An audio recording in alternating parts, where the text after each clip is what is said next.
So, why is it that there is such a fascination with Islam from liberals, sometimes radical liberals, whereas the very tenets of Islam are conservative, if not fundamentalist?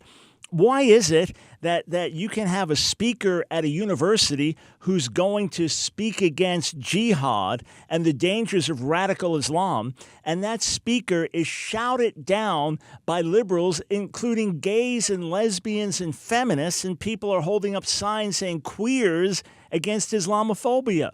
It makes no sense. Some years ago, I saw a march, a demonstration. I was reading about it, and there was a protest against Israel's war with Hamas, with radical Islam in Gaza.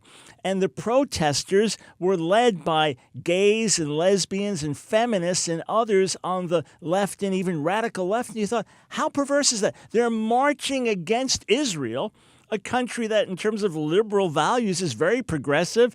Tel Aviv voted the most gay-friendly city in the world some years ago. Gay pride marches, even in the city of Jerusalem. Right, that's Israel. And then a strong feminist spirit in Israel, for better or worse. If you tried to have an open feminist or gay and lesbian rally in Gaza, you'd be killed, or at the least imprisoned. And that rally would be violently stopped by the general population. Why is it that when someone says, let me show you some of the texts that are being used by Muslims to kill other people, let me show you the violent side of Islam, and let me call on peace-loving Muslims to stand together with me against that you are being bigoted and hateful and intolerant and Islamophobic? But if you hold to the radical views of Islam, that's fine. It makes no sense. Here, people in society on the left try to silence Christians who graciously and lovingly and in a nonviolent way say we differ with same-sex marriage. So for us to even say that, we're going to be silenced.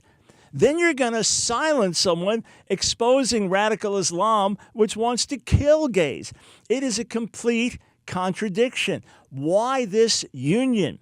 When it comes to Israel, sometimes it's easy to see the union there. The reason that radical gays and lesbians and feminists and others on the left and radical left stand with Hamas and stand with radical Islam is because of a deep anti-Israel bias. Could it be that the radical left stands with Islam because of a deep anti-Christian bias? Could it be because they're both of the spirit of the world? Something to think about, no?